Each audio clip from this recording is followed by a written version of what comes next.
So, wudu, it's such a core part of our daily life as Muslims. But let's be honest, the details can get a little tricky, right? Like, what exactly breaks it?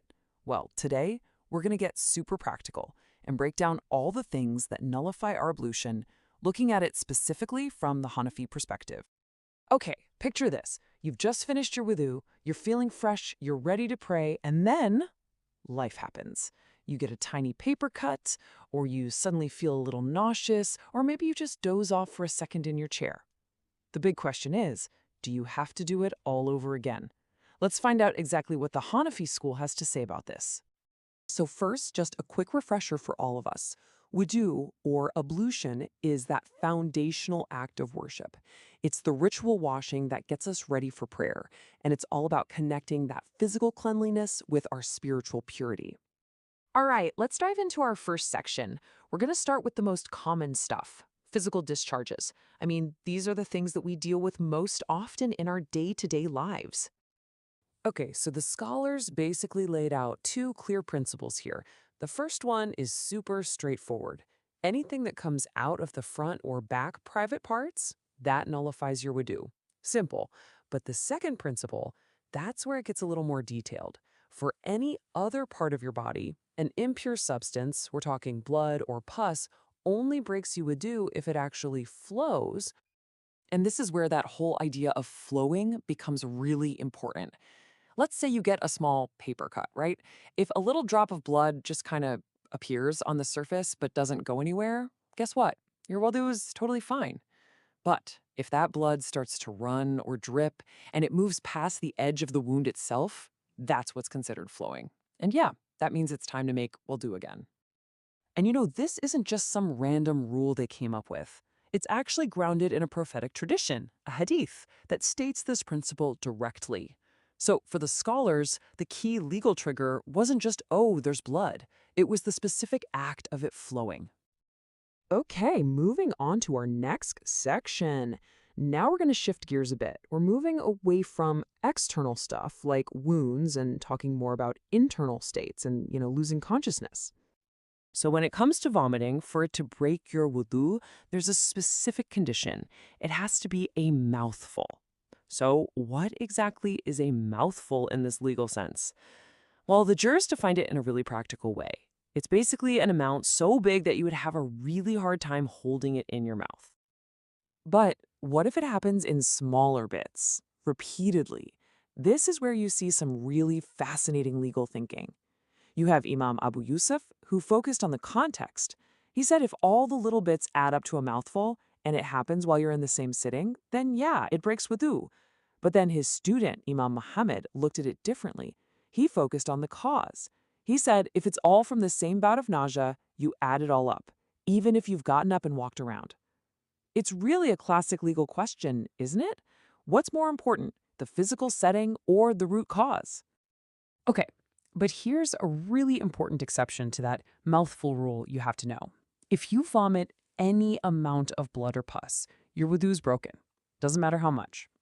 And the logic behind this is pretty interesting. Your stomach isn't where blood or pus is supposed to be, right? So if it's coming from there, it implies it already flowed from an internal wound. It's already met that flowing condition we talked about earlier. Next up is sleep. And the way this is explained in a prophetic tradition is just wow. It's such a powerful metaphor. It says the eye is like the drawstring of a bag. As long as you're awake, that drawstring is pulled tight. You've got muscular control. The moment you fall asleep, that drawstring loosens and control is lost. And that metaphor just explains the principle so perfectly. If you're lying down or even leaning back on something where your muscles can totally relax, that drawstring is loose, and so your wudu is nullified. Same thing for fainting or any loss of sanity. You've lost control. But, and this is the cool part, if you doze off while sitting straight up, without leaning on anything, or even while you're standing or prostrating, your body has to stay tense to hold that posture. The drawstring is still considered tight, and so your wudu is still good. All right, section 3. This one covers a very specific nullifier, one that honestly surprises a lot of people, and it only applies in a very, very particular situation. So, the Hanafi school has this really unique ruling about laughter during a prayer. They break it down into 3 levels. First, a simple smile, no sound. That has zero effect on anything. Second, a laugh that only you can hear. That breaks your prayer, but your wudu is still fine. But then there's the third level, a loud laugh, the kind your neighbor could hear. This is seen as being so out of place, so contrary to the focus of prayer, that it breaks both your prayer and your wudu. Now, the context here is absolutely crucial. This rule is a major exception to the general principles, and it's applied in a very narrow way. It only counts if you're in a formal prayer with bowing and prostration. So it doesn't apply to something like a funeral prayer or when you do a single prostration for recitation. Context is everything here. Okay, now for my favorite part, a little myth busting. Let's talk about a couple of things that tons of people think break your wudu, but in the Hanafi school, they actually don't. First up, and this is probably one of the biggest points of confusion out there, in the Hanafi school, just touching a woman does not break your ablution. And the evidence for this comes straight from the Prophet Muhammad's own life, peace be upon him. His wife, Aisha, reported an incident where he kissed one of his wives and then went to pray without making a new wudu. Hanafi scholars see this as a really clear example that this kind of contact doesn't require a new ablution. And this is actually a really key difference from some other schools of thought. All right, here's another big one. In the Hanafi school, touching your own private parts also does not break your wudu. And again, the reasoning for this goes back to a direct teaching.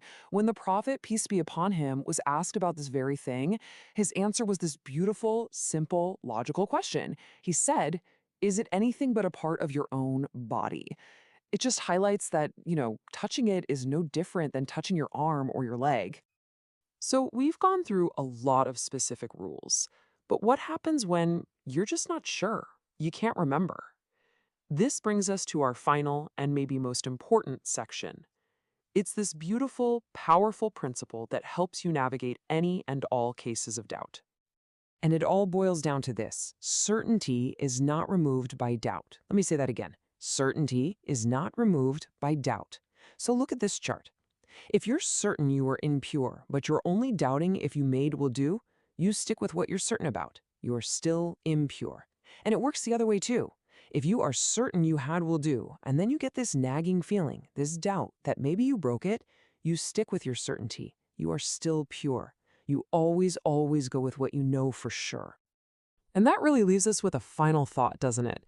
This whole principle of certainty over doubt, it's such a powerful tool for finding clarity and peace of mind.